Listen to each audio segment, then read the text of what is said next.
BJ, for this year to be a success, what needs to happen? We just got to get the most out of our football team. I think I say that every single year. If we can get the most out of our players academically, athletically, socially, spiritually, then it's a success. What they do on the field, it's a culmination of a lot of things. But they've worked really hard. They've competed this entire offseason. I really like this football team. They have 38 new players. It's been really exciting to watch these guys work. Have Darius Taylor and Daniel Jackson been in practice? Have they been participating in practice? They've been in practice. They've been participating. Yeah, but injury report won't come out till 2 hours before kickoff. Are you anticipating them to be ready for the opener? I anticipate everybody to be ready. Okay. Mentally, physically, and or emotionally. Yeah. PJ, how much is the experience on your roster should play out this year? Well, 11 seniors you got 11 guys in the senior. Yeah, you hope that any year that your older guys and more experienced guys lead the football team, on the field, off the field, and I think our guys have definitely done that. We've got a lot of experience back in some key positions, and you need those positions to really be the beacon for a lot of those young players that'll be playing as well. So everybody has those things, and I trust a lot of our older guys. They played a ton of football, and they should do the same and continue to get better. Should the defense have a bigger chip on its shoulder when it comes to stopping the run, because that was kind of an issue last year? Well, I think when you look at it, we've been here. This is going on our 8th year. It's not just year to year. I think we've had a lot of success stopping the run on defense over the past however many years, and it's the number one thing on our defense. There's a lot of reasons why we did not, but this team's not looking at any type of revenge of last year. They don't think of that. They think of it as 1-0 every single day. This team has different strengths and weaknesses than last year's team. This team's got way more strength in different areas than we had last year. We have a lot more experience than we did last year, but at the end of the day, that's the number one objective every single year is to be able to stop the run, but you also have to be able to stop the pass and do everything else in between. What's it like to get all the guys up to the fair today and experience this? This is awesome. This is one of their favorite days, one of my favorite days, because you're out with the fans, you're out with the state of Minnesota, and not just the Twin City area, all of Minnesota. And when you get the whole state of Minnesota here, it kind of feels like game day, because everybody's from everywhere around the state, a ton of vendors, everybody's really excited. We always usually come at the beginning where everybody's really excited to be here, anticipating all the new food. And it's fun for our players that are new, that never experienced a state fair of any kind, to come in here and see the Minnesota State Fair, which is the best in the country. What are your go-tos? Fried olives, always. Sweet Martha's cookies. I do pretty much the same thing. I'm a creature of habit, so those two things are my favorite.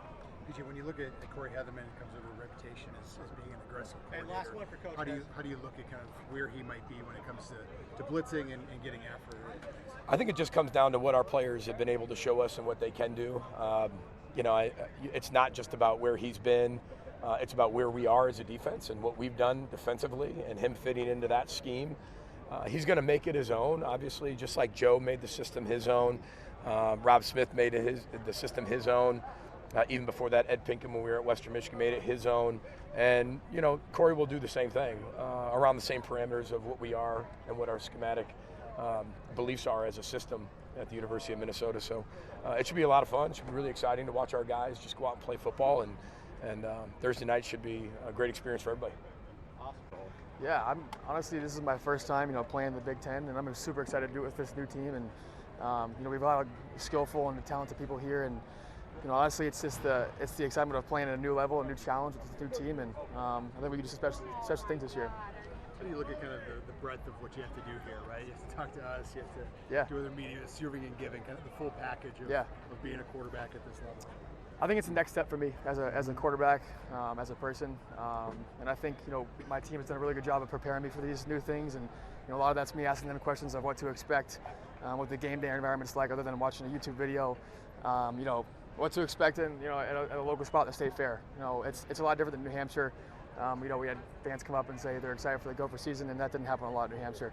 And so being around the team and making sure that I can ask them questions and bounce ideas off of them for what to expect has been really helpful for me. Have you gotten any pointers from the Minnesota guys on the team about what to expect today, what foods to try? I've heard a lot of things about like a corn dog I'm supposed to try today, bacon on a stick or something, I think, and then the cookies, like Sweet Martha's. Martha's cookies. Yeah. So I'm gonna try some of those today. Do you have like a cheat day food that you eat when you're in season? I'm just a big sweets guy in general. I'm a big candy guy.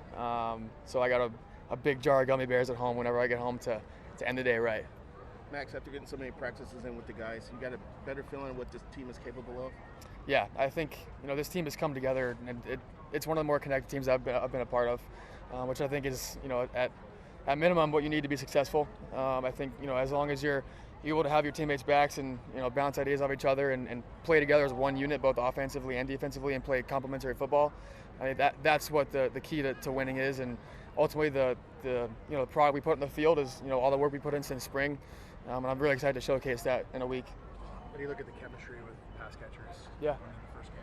Yeah, I think those are some of my closest friends in the team. I probably spend the most time with them as a group, as a whole, and that's outside of football too. We went to Hibachi one night, and we all had all the receivers out and the quarterbacks together. We'd go to Hibachi, and obviously we went to Georgia on that trip, and that's something that I've wanted to cultivate those guys, and they've bought into it fully, and I'm excited to showcase that in a week. What's the sense of urgency like? I mean, such a short amount of time. I mean, yeah. Ideally, like this time next year, you're wrapping up a training camp with an NFL team. That's Right. like 1 year from now. Right. So such a short amount of time. Yeah, I think as a freshman, you come in, you're like, all right, I have 4 or 5 years to grow, and now the growth factor has changed to where, as a transfer guy comes in, you're growing in different areas that you might have grew your play up to where you are now, but now I'm trying to grow in a leadership sense, as a teammate sense, and making sure that I can perform my best and prepare the best. To make sure that I'm doing the best for the team and the most that I can for the team. Urgency-wise, I think every single year should be like that. I think you have to understand that if you're in a starting role, all 22 guys, you only have so much time before the next season rolls around. So you should have that same urgency every single year.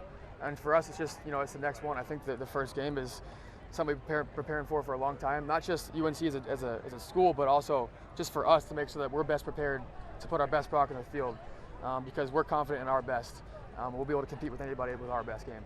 Two more for Max. How much guitar are you playing now? And Yeah. if not, how much of a release valve is that for you? Yeah, so I haven't been able to play a ton, but now since fall camp's over, I might have a free 30 minutes or an hour when I get home now. And it's been something that I've been doing my whole, for almost 12 or 13 years now. And it's a way to kind of get away from football and, try to focus my energy somewhere else just for a second. I think that's really healthy for anybody. It's been something that's been a part of my life for a long time with my grandparents, and I get to kind of follow in their footsteps a little bit. Last one for Max. How many family and friends will be in the stadium next Thursday? I got a lot. I think we have like 20 or 30 people coming. It'll be a lot of fun. I got 4 sets of grandparents, so 8 total, and aunts, uncles, friends, old teammates. I'm super excited to not only see them, but also have them see me and my new team in a new light, and show them we can compete at any level. All right. Thanks, Max. Thanks, guys. Thanks, Max.